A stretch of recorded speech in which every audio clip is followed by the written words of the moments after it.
Order! Order! You are an incorrigible delinquent at times. Behave yourself, man!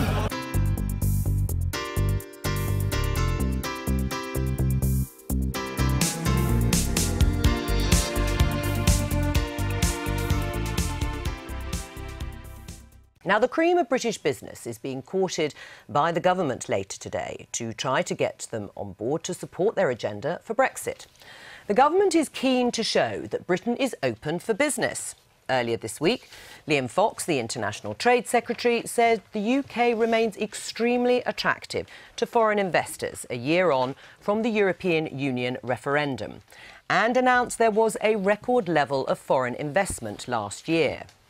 The Liberal Democrats, however, point out that despite this, the number of new jobs created by foreign investment fell by 9%. Later today, the Brexit Secretary, David Davis, will meet senior business leaders, including the heads of the Confederation of British Industry and Manufacturers Organisation, EEF, at his country residence in Chevening to try to get them on side. They've also created an EU exit business advisory group that will meet every fortnight, where business leaders can air their views. Some are certainly doing that already. Yesterday, the CBI Director-General, Carolyn Fairbairn, called for Britain to remain in the single market and customs union until a trade agreement has been concluded. However, the EU isn't making life easy.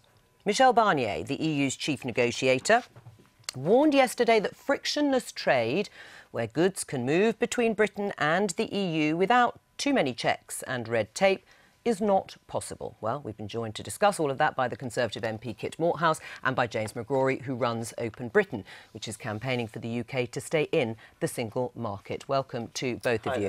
Kit Malthouse, so the CBI has called for us to stay in the single market and the customs union until a deal has been done. Do you agree? I don't. I mean, I do think there needs to be some kind of implementation phase that we reach when negotiations are done. But saying now that we'll stay in both before there's a free trade agreement just means that the EU has an incentive not to agree a free trade agreement, because they get us within the structure but without any control over the rules. So no, I'm not sure that's necessarily true. And it doesn't surprise me. I mean, the CBI represents large businesses generally, and it doesn't surprise me that they would want to cling on to this kind of corporatist racket that has suited them for so long.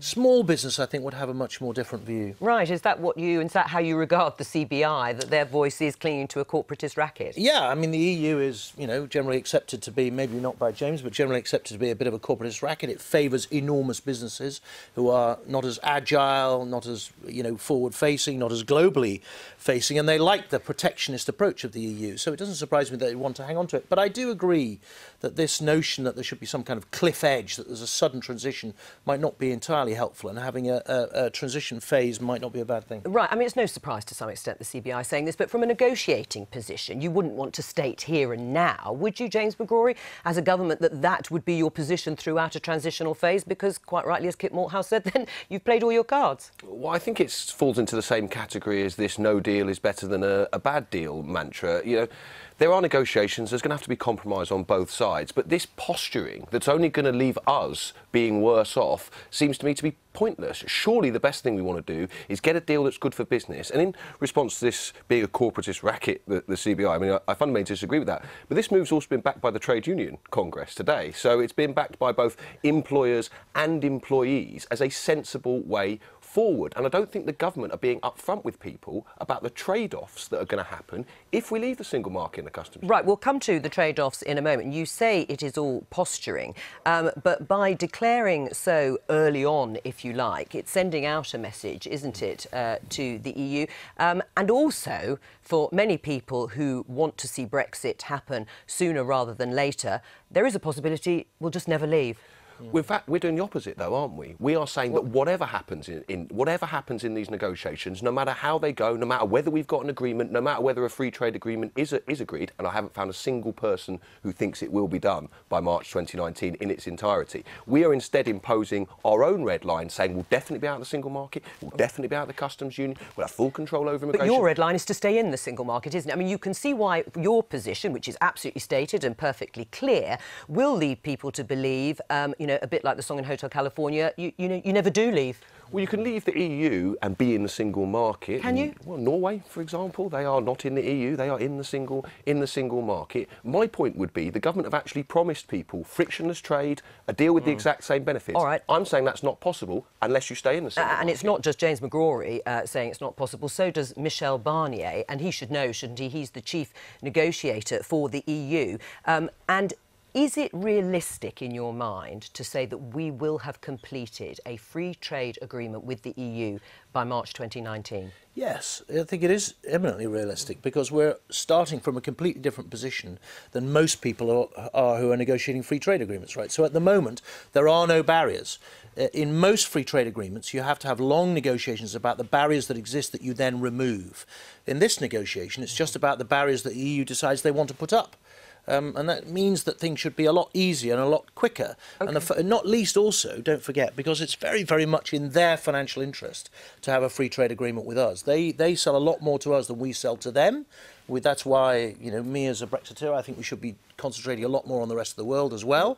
But nevertheless, it would be in their rational, interest to want a free trade agreement. And you have to rely on the fact that, despite the fact that a lot of the negotiators are unelected, the elected leaders of the EU will want a free trade agreement because it's in their best interest. Who else believes that we can do a free trade agreement by March 2019, apart from the government and Brexiteers? Well, obviously, the government and Brexiteers do. The opponents don't. I mean... No, but I mean, if we're talking about businesses, if we're talking about groups of people and organisations who are in favour of Britain leaving the EU, who else believes that we can realistically do it in that time frame? Well, I can't specifically pick somebody out for you, but if you look, for instance, at the work that the Legatum Institute did, they assembled a series of trade negotiators from across the world, all different nations. They universally said that it was eminently possible for the UK to do that. Right, and actually, Michel Barnier is going to say that frictionless trade is not possible. That's his negotiating position. We shouldn't fall for the line from the European Union. Britain will negotiate from its own standpoint. Of course, Britain will negotiate from its own standpoint. I'll be the first to put my hand up and say I was wrong if we do get a free trade agreement that has frictionless trade and the exact same benefits that we get from single market membership and customs union membership. But you don't want it, so of course you would say that too. I mean, in a way, you want us to stay in the single market, and for many people that would mean that we hadn't left the EU.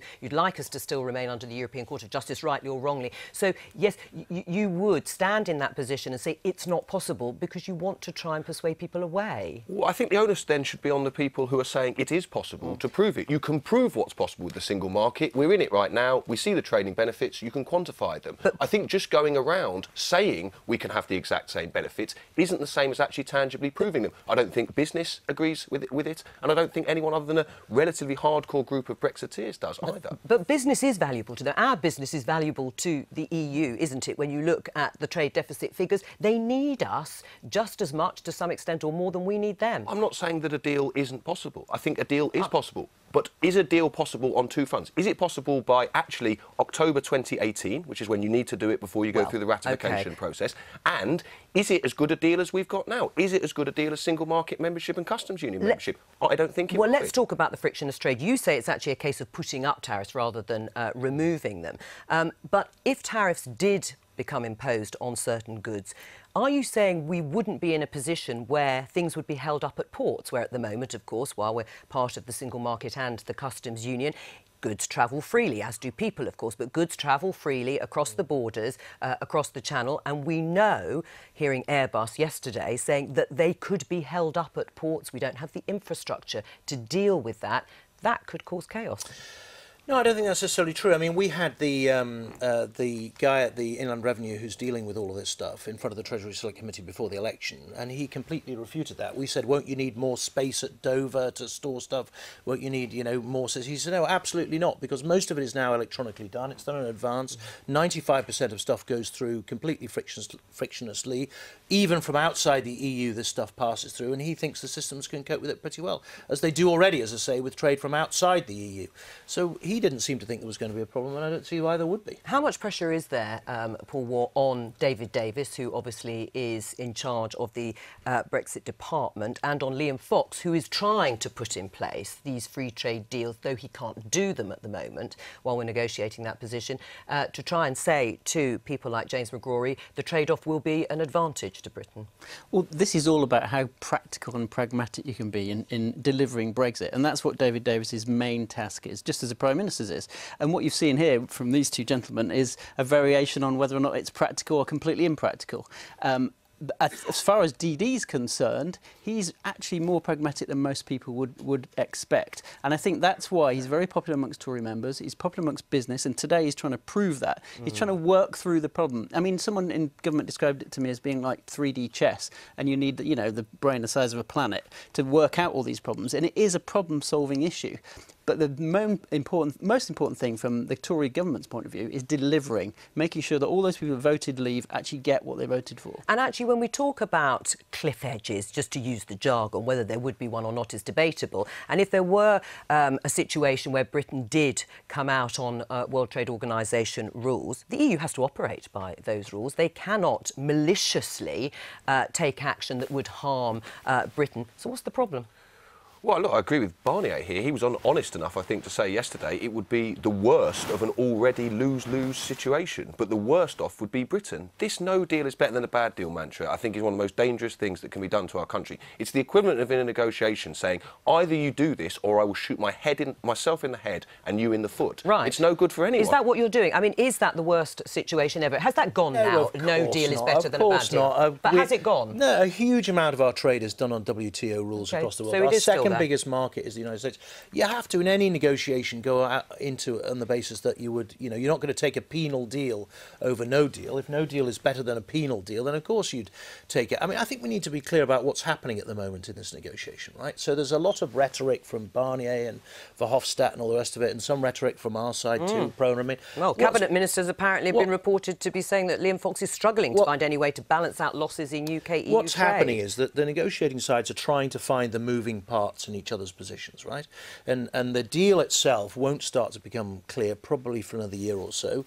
And then once those... will have to become clear in a year or so, won't it? It will, but the point is these things always get done at the end, right? Yes. They always get done in the last couple of months. Nothing is agreed until everything is agreed. Till everything's agreed. So the point is, at the moment, they're just sounding each other out. So while we can sit here and fume and fulminate, and it perhaps makes good TV for you, the truth is we won't actually know what the real position is for another few months yet. All right. Thank you both very much. Thank you. Now, business leaders are pushing ministers to avoid a cliff-edge EU departure at a meeting hosted by the government. They want to see more time given to the negotiations in the hope Britain could come to a better agreement further down the line. Well, so what are the options available at the moment? The one business leaders are pushing for is to implement transitional arrangements, meaning the UK could retain its single market membership on a time-limited basis, giving it more time to secure a better deal. The second option is to try to stay in the EU single market, which some MPs want, but both Theresa May and Jeremy Corbyn have ruled out. The UK could remain a customs union member, but outside the single market, which means the UK and EU wouldn't charge import taxes on each other's goods, allowing greater ease for trade. And the fourth option, no deal. The UK would remain a member of the World Trade Organization, but have no free trade with Europe, meaning there could be tariffs on our goods. Well, let's discuss this in more detail now. I'm joined from our Westminster studio by Chris Southworth, Secretary-General at the International Chamber of Commerce, and the Conservative MEP, David Campbell-Bannerman, also joins us. Many thanks indeed to you both for joining us this afternoon. Chris Southworth, this approach by the CBI, is it a common sense approach, or is it denying the will of the British people? No, I don't think it's denying the will of the British people at all. I think business leaders fully accept that the UK is leaving the EU. The question is how to undertake that process with minimal disruption to businesses themselves, and that's what the CBI are referring to, is that you have one transition to whatever that new agreement is rather than having two transitions. David Campbell-Bannerman, we want minimal disruption to businesses in order to benefit the United Kingdom, in order to benefit the economy, so a transitional approach is the way forwards. I think it's rather pathetic, to be honest. Look, we have no quotas, no tariffs with the EU, and all our laws are convergent. I mean, what are we going to spend 2 years doing? We're going to be talking about the city protecting financial services. Canada was only 3 years, actually, of negotiation. I worked on that myself with the EU.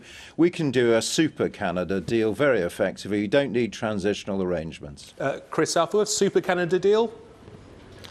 Well, the Canada deal is certainly a possibility. I mean, I think the UK have said themselves that Canada is a benchmark, but it's not necessarily an off-the-shelf solution. But a free trade agreement with the EU is an option for sure. The question is, how do you get to that point? An average free trade deal takes 7 years to undertake. We've got 18 months effectively to agree that deal. And I think what people are saying is that yes, you can undertake or agree a framework deal within 18 months. You can probably agree a lot of the low-hanging fruit, the easy stuff, but there are a lot more complicated issues like finance, agriculture, tariffs, customs that may well take a little bit longer. So it's just a sensible solution to say for that bit that takes longer, you then have transitional arrangements until the final deal is actually agreed, and then you move straight into that new deal arrangement. David Campbell-Bannerman. I think this is all too negative. I mean, Australia under Tony Abbott, they did 3 free trade agreements in 1 year, and he said, do what you can in 1 year and get on with it. And they delivered on that. That's 1 year, not 2. We have 2 years, and we don't have 16,500 goods tariffs to get rid of, as a lot of the WTO and the Canadians had to get rid of. So it's much more straightforward. I accept services we have to concentrate on, but let's get on and do it rather than talking about it and trying to undo the referendum as the CBI did. They've got everything wrong, including joining the euro, the ERM, and they're getting this wrong too. Chris, if there was a transitional approach in order to avoid what's been described as a cliff edge, would we expect the United Kingdom to adhere to European rules on the freedom of movement of peoples, the European Court of Justice, for example? Well, I think ultimately the important bit is to get the right deal for everybody at whenever that is, and I think and then get from here to that point in the best way possible. I mean, but this is serious stuff, and it's not just about what the UK want politically. It's about the impact that has on businesses, not just in Europe, but all over the world. And there are some very technical, practical issues. Nobody is suggesting or trying to block the process. I don't hear anyone talking in those terms. There's complete acceptance of where the UK is. The question is, how do you implement that in the best way possible with minimum disruption to people's lives? There are people's lives. There's livelihoods, there's jobs. There's cost to businesses. You know, this is serious stuff, and it needs to be taken seriously. It's not a question of whether you're putting a block in the way. Nobody's trying to do that. David Campbell-Bannerman, I see you shaking your head.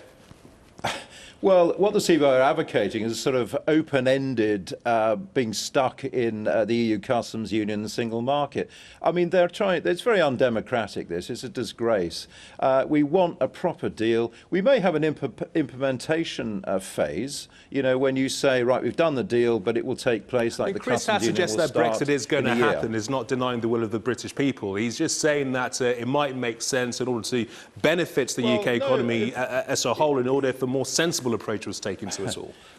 I'm sorry, this is a clever way of undermining the decision of the British people, because if you get stuck in the customs union, the single market, I mean, Norway, the EEA agreement they're in, they're very unhappy with it. Many aspects of Norway they're unhappy with. There's greater intervention from the EU all the time.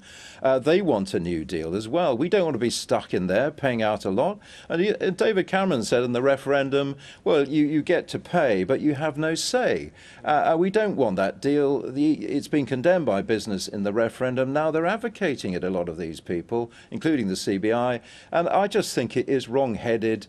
And we need to get on with a good deal, a super Canada deal, as soon as possible. Chris, very interesting from the Prime Minister talking to our political editor, Faiza Islam. Her tone has changed from the Conservative manifesto. Then she was talking about the United Kingdom leaving the customs union, leaving the single market. And now she's talking about frictionless trade deals. Is that something that you welcome, presumably? Yeah, the more frictionless the trade deal is, the easier it is for businesses to trade, and the more jobs they can create, and the more prosperity they can generate. I mean, that's ultimately that's the dream, if you like, the aspiration for businesses all over the world. So we certainly welcome that. But I don't understand a lot of what David's talking about, to be honest. You're just jumping to all sorts of conclusions about what that final deal option is. I don't think anyone is saying what the deal is at the end. The question is how to do it in the best possible way for businesses and taking responsibility. There's a world of difference between the UK and Norway. It's a much more complicated economy. It has a much more integrated approach globally. So there are businesses all over the world who rely on finance that comes out of the city to fund their goods all over the emerging markets, all over the continent. So it's incredibly important that we take that responsibility, or the UK takes that responsibility, and gets it right. The Brexit is actually in a context, it's interesting we're having this conversation on the G20 summit day. Trade barriers are on the increase. It's incredibly important. We need business leaders and government leaders to address that issue. There is only one G20 country that's actually come into the ICC's open market index score in the top 20 today. And that's Canada, and nobody else has. The UK is actually ranked number 28, so we're pretty average when it comes to free trade and open trade. We've got to get to grips with that issue, and Brexit is a risk to that. I think what people are saying here is let's try and reduce the risk, let's be sensible, and let's do it in the right way for the right outcome, so that everybody wins. It's not a sort of one win-lose, it's a win-win for everybody. David Campbell-Bannerman, as Chris was saying, trade tariffs are on the up. It'd be interesting to get your thoughts on the trade deal that has taken place between the European Union and Japan. Is that something that heartens you, that you would welcome, or is that something that concerns you as Britain goes into negotiations with its European counterparts? No, I'm in favour of free trade. I'm on the Trade Committee of the European Parliament, and I welcome that, though it's only really a political agreement. It doesn't go very far. We've been waiting years for this. I've been 8 years on the committee, been waiting about that long to hear of this deal. You know, there's no move on China or India or even the United States from the EU now. Britain could power ahead on those, and I'm amazed the CBI is opposing Britain doing its own trade deals. I mean, what are they there for heaven's sake? Now, Canada has 99% access to the EU single market with no freedom of movement and no access fees. For heaven's sake, we can do better than that. They're the 12th largest trading partner with the EU. We are the top one. Chris Southworth, David Campbell-Bannerman, many thanks indeed for joining us this afternoon. A debate that will rumble on for some time to come, I'm sure. The government's Brexit plans came under more pressure today, this time from Britain's business leaders who took part in a summit with the Brexit Secretary, David Davis. Well, our political correspondent, Paul Brand, joins me now to give us any information from inside that meeting. Now, big business has been desperate to get its voice heard at the highest levels. Yeah, absolutely. And I think they do feel as if they sort of achieved that a little bit today, Julie. But the really interesting thing here is we knew there was this battle at the heart of the cabinet, didn't we, over the shape of Brexit? Well, today it almost seems as if they were amassing armies on either side. These business leaders almost marching in unison with the Chancellor here under their banner for a softer, for a gentler Brexit. So business leaders really pushing now for this transitional deal, hanging on to some kind of access, maybe even membership of the single market, the customs union, after Brexit takes place, so that trade doesn't drop off a cliff edge. And today the Chancellor backed their calls, saying that he has to remind his colleagues, the likes of David Davis, that there would be an instant effect if we pulled out of all of that straight away. Today those business leaders pushed the Brexit Secretary further at this special meeting at his country retreat. Went on for 4.5 hours, I'm told. Trade kept coming up, and they did raise this transitional deal. David Davis, unsurprisingly, pretty cool on it. Brexiteers think it's just an excuse to sort of extend our membership of the EU. But I think, like I say, they do at least think the government is listening now. They didn't think that before the election, but whether it goes in one ear and out the other largely depends on whose ear they're whispering in, I think. OK, Paul, thank you very much indeed.